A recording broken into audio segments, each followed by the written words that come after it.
Angle. देखिए कक्षा 9 में आज साइंस के अंतर्गत फिजिक्स को पढ़ना है और मोशन चैप्टर पर चर्चा किया जाएगा। मोशन मतलब गति के बारे में। अब गति के अंतर्गत सबसे पहले पढ़ना चाल। क्या पढ़ना सबसे पहले जानिए, दूरी जानिए। दूरी क्या है? दूरी में कण कैसा हो? गतिशील हो। इसी गतिशील कण द्वारा तय किए गए मार्ग की संपूर्ण लंबाई को दूरी कहते हैं। कण कैसा हो? गतिशील हो और किसी गतिशील कण द्वारा तय किए गए मार्ग की लंबाई को दूरी कहते हैं। दूरी का जो परिमाण होता है, दूरी एक अदिश राशि है। दूरी का परिमाण सदा धनात्मक होता है और किसी गतिशील कण द्वारा तय किए गए मार्ग की संपूर्ण लंबाई को दूरी कहते हैं। जैसे कोई कण, जैसे पॉइंट है, ये दिशा है, ये पूरब हो गई, पश्चिम हो गया और ये उत्तर हो गया और ये दक्षिण हो गया। अगर मान लो मूल बिंदु से कोई कण पूरब की ओर 3 किलोमीटर चले और उत्तर की तरफ 4 किलोमीटर चले, मतलब ओ पॉइंट से ए पॉइंट तक कितना हुआ? 3 किलोमीटर और ए से बी पॉइंट तक 4 किलोमीटर। तो इसकी जो दूरी हो जाएगी वो दूरी हो जाएगी, क्योंकि दूरी का परिमाण सदा धनात्मक होता है तो जुड़ती चली जाएगी। ये हो जाएगी ओ ए की दूरी प्लस ए बी की दूरी। इस तरह से दूरी बराबर कितना हो जाएगा? ओ ए की दूरी कितनी हो गई? 3 किलोमीटर और प्लस ए बी की दूरी 4 किलोमीटर, तो 4 और 3 7 किलोमीटर। तो दूरी कितनी हो गई? 7 किलोमीटर। तो दूरी क्या है? किसी गतिशील कण के या किसी गतिशील कण द्वारा तय किए गए मार्ग की, कण कैसा गतिशील, ये जितना तय किया गया मार्ग है उसकी संपूर्ण लंबाई को दूरी कहते हैं। तो किसी गतिशील कण द्वारा तय किए गए मार्ग की संपूर्ण लंबाई को दूरी कहते हैं। तो दूरी का ऐसी राशि है, अदिश राशि। दूरी का परिमाण सदैव धनात्मक होता है। तो इस फिगर में हमने ये बताया east west north south, east west north south. मान लो मिडिल पॉइंट से, मूल बिंदु से कोई कण 3 किलोमीटर पूर्व की ओर चलता है और ए बिंदु पर पहुंचने के बाद वो उत्तर दिशा में 4 किलोमीटर की दिशा 4 किलोमीटर की दूरी तक लंबाई तय करता है। तो इसकी जो कुल दूरी हो जाएगी O A plus A B अर्थात 7 किलोमीटर। इसी बेस पे विस्थापन जानिए, डिस्प्लेसमेंट, विस्थापन जान लो, डिस्प्लेसमेंट और डिस्टेंस आप समझ गए। दूरी, डिस्टेंस दूरी क्या है? किसी गतिशील कण द्वारा तय किए गए मार्ग की संपूर्ण लंबाई को दूरी कहते हैं। Middle point east west north south, ये पूरब पश्चिम उत्तर दक्षिण। मान लो मिडिल पॉइंट से कोई कण पूर्व की ओर 3 किलोमीटर की लंबाई तय करता है और उसके पश्चात पूर्व पर पहुंचने के बाद वहां से दक्षिण उत्तर की ओर 4 किलोमीटर की लंबाई तय करता है। तो इसकी जो टोटल डिस्टेंस हो जाएगी O A plus O B, O A plus A B अर्थात 3 किलोमीटर प्लस 4 किलोमीटर। टोटल दूरी कितनी हो जाएगी? 7 किलोमीटर। अब यहीं पे विस्थापन जाएंगे। विस्थापन क्या होता है? डिस्प्लेसमेंट, विस्थापन एक सदिश राशि है जिसका परिमाण धनात्मक भी हो सकता है, ऋणात्मक भी हो सकता है, शून्य भी हो सकता है। और विस्थापन कहते किसे है? कण की प्रारंभिक स्थिति और अंतिम स्थिति के बीच की न्यूनतम दूरी को विस्थापन कहते हैं। जैसे इस फिगर में देख लीजिए, कण की प्रारंभिक स्थिति कौन है? O, और अंतिम स्थिति कौन है? B। यहाँ के बीच की जितनी भी लंबाई होगी इसी का नाम क्या? विस्थापन। ये लंबाई कैसे पता चलेगी? पाइथागोरस प्रमेय से। कैसा दिख रहा त्रिभुज? समकोण त्रिभुज। समकोण त्रिभुज OAB में पाइथागोरस प्रमेय से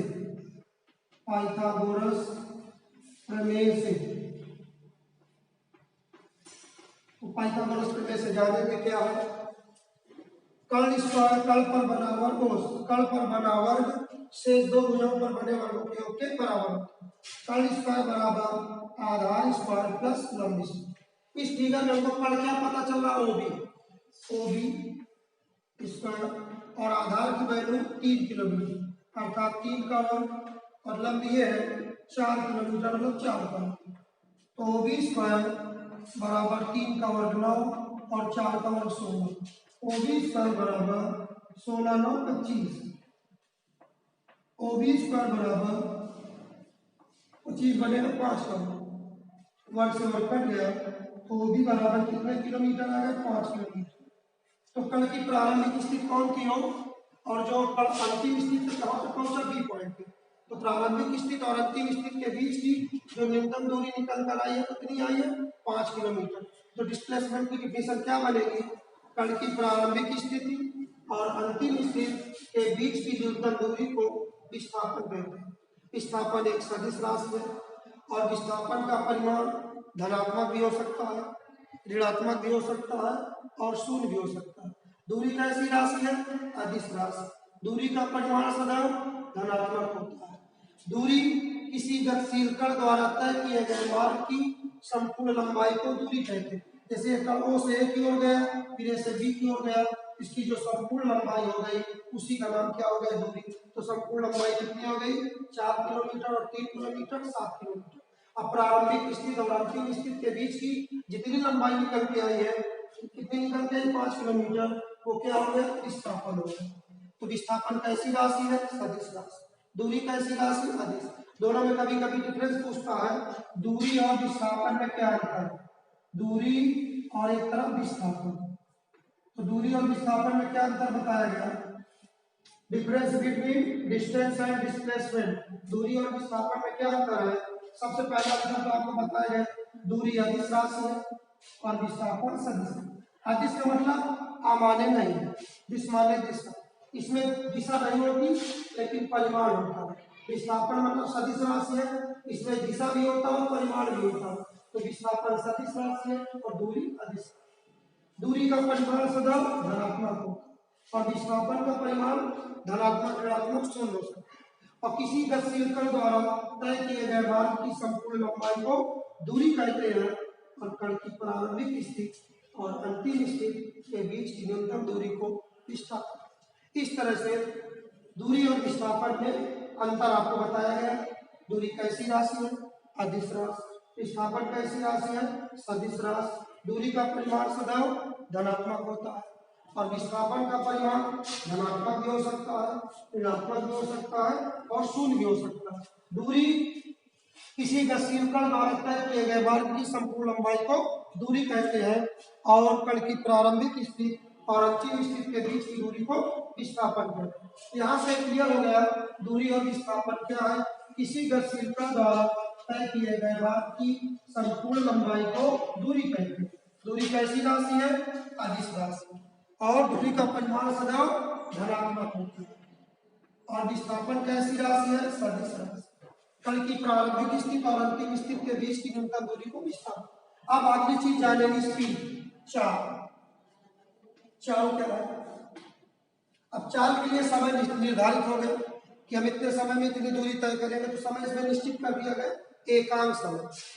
तो एकांक समय में हम जितनी दूरी तय करते हैं उसी का नाम क्या है, चाल। इसकी डिफिनेशन क्या बनेगी, एकांक समय में चली गई दूरी को चाल कहते हैं।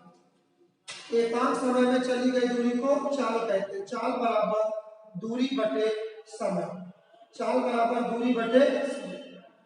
तो एकांक समय में चली गई दूरी को चाल कहते हैं, चाल बराबर दूरी बटे समय।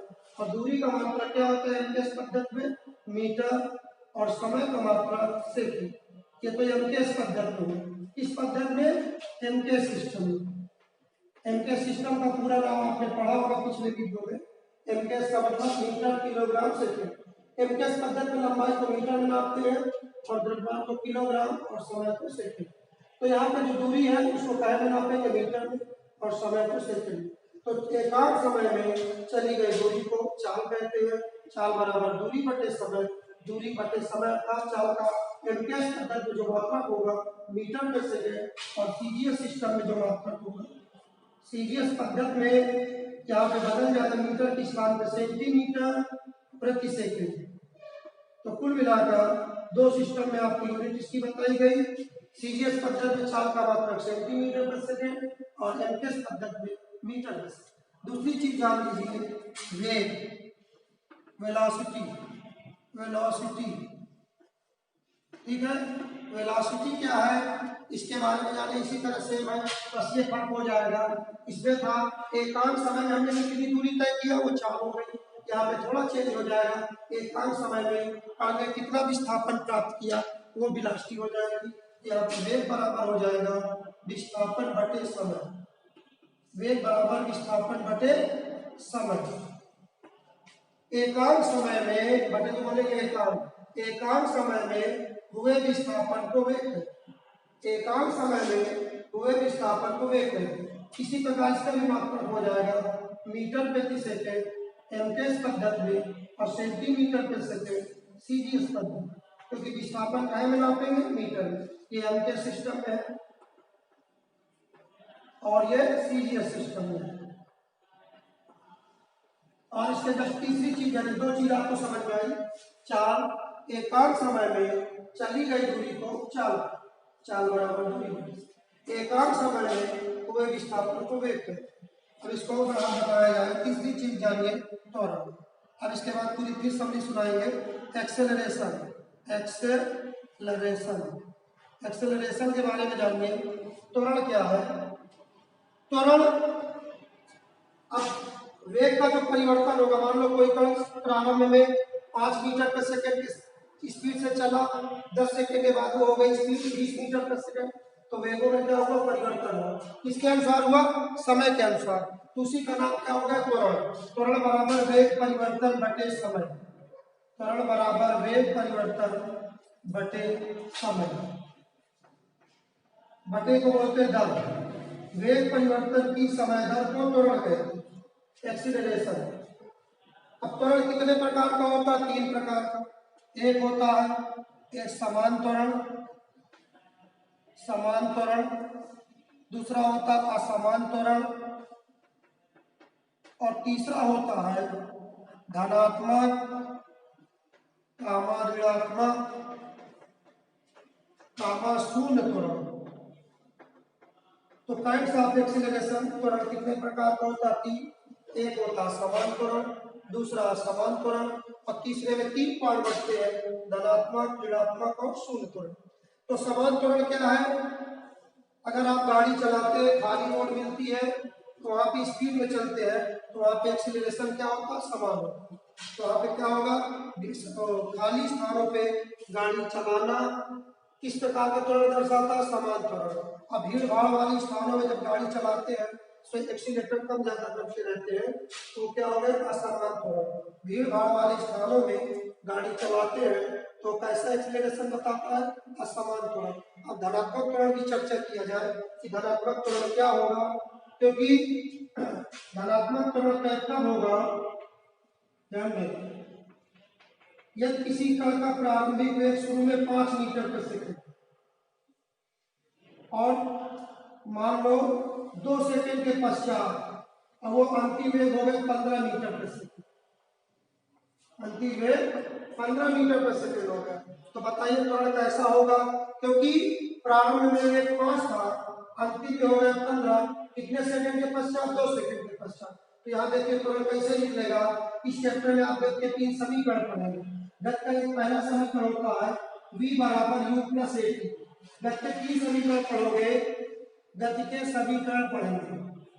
गति के कितने समीकरण पढ़ेंगे? 3। पहला v बराबर u प्लस a t और दूसरा पढ़ेंगे s बराबर u t plus half a t square और तीसरा पढ़ेंगे v स्क्वायर बराबर u स्क्वायर प्लस 2as।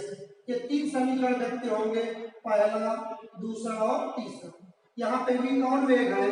अंतिम वेग, और u कौन वेग है? प्रारंभिक वेग, और a एक्सीलरेशन त्वरण, t समय, s क्या है? दूरी, s क्या है? दूरी है। यहाँ पे ध्यान दें, माना कोई कण 5 मीटर प्रति सेकंड के प्रारंभिक वेग से चल रहा और 2 सेकंड के पश्चात उस कण का जो अंतिम वेग हो गया 15 मीटर प्रति सेकंड, तो यहाँ पे हमको देखना है कि हमारा त्वरण धन में आता है कि ऋण में आता है कि शून्य आता है। देखेंगे जब तक पहला समीकरण प्रयोग करेंगे तो v की स्थान पे कितना रखोगे 15 और u की स्थान पे 5 प्लस एक्सेलरेशन वही रहेगा और टाइम की वैल्यू कितना रखेंगे 2 तो 15 5 उधर से 75 हो गया माइनस में और आगे बचेगा 2 में 15 से 5 निकला 10 बराबर 2 में तो 2 से इसको डिवाइड करेंगे 2 पंचे 10 5 मीटर प्रति सेकंड स्क्वायर। यहाँ से ये पता चला कि टाइम आया प्लस तो धनात्मक त्वरण कब प्राप्त होगा जब v का मान ग्रेटर देन u से मतलब कण का अंतिम वेग प्रारंभिक वेग से अगर अधिक होगा तो कैसा त्वरण उत्पन्न होगा धनात्मक त्वरण। यही कंडीशन अपोजिट हो जाए अगर u का मान v से अधिक होता है तो वहां पे कौन त्वरण आएगा ऋणात्मक त्वरण। इसको भी सिद्ध करना अगर ये दोनों वेग बराबर हो जाते हैं तो यहाँ पे कैसा त्वरण आएगा शून्य त्वरण। तो आप ध्यान दें अभी हमने आपको क्या क्या बताया दूरी किसी गतिशील कण के या किसी गतिशील कण द्वारा तय किए गए मार्ग की संपूर्ण लंबाई को दूरी कहते हैं क्योंकि दूरी के लिए कण कैसा होना चाहिए गतिशील और गतिशील कण द्वारा हम जितने मार्ग की लंबाई तय करेंगे उसी पूरी लंबाई का नाम क्या है दूरी है क्योंकि दूरी कैसी राशि है सदिश राशि। दूरी का परिमाण सदैव धनात्मक होता है और विस्थापन आपने पढ़ा विस्थापन कैसी राशि है सदिश राशि। विस्थापन का परिमाण धनात्मक भी हो सकता है ऋणात्मक भी हो सकता है शून्य भी हो सकता है और कण की प्रारंभिक स्थिति और अंतिम स्थिति के बीच की न्यूनतम दूरी को विस्थापन कहते हैं। एक फिगर में हमने आपको पिछले उसमें बताया है। अब इसके बाद क्या बताया गया दूरी और चाल में अंतर दोनों में अंतर बिल्कुल ही है। दूरी कैसी राशि है अदिश विस्थापन कैसी राशि है सदिश। दूरी का परिमाण धनात्मक विस्थापन का परिमाण धनात्मक ऋणात्मक और शून्य। किसी गतिशील कण द्वारा तय किए गए मार्ग की संपूर्ण लंबाई को दूरी कहते हैं और कण की प्रारंभिक स्थिति और अंतिम स्थिति के बीच की दूरी को विस्थापन कहते हैं। अब इसके बाद चाल पढ़ें एकांक समय में चली गई दूरी को चाल कहेंगे। चाल का मात्रक मीटर प्रति सेकंड एमसीएस पद्धति और सीजीएस पद्धति में सेंटीमीटर प्रति सेकंड।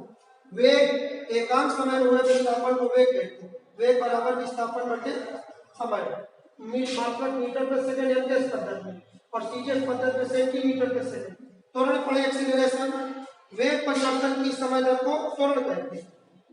वेग परिवर्तन की समय दर को त्वरण कहते हैं।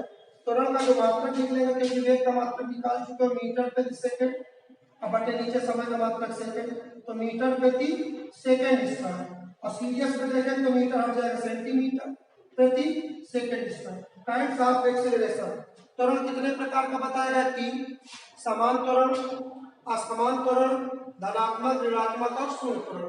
समान त्वरण क्या है खाली स्थानों पे मतलब अगर रोड खाली है वहां पे गाड़ी चलाएंगे तो वहां पे जो एक्सीलरेटर दिया जाएगा वो कैसा रहेगा समान।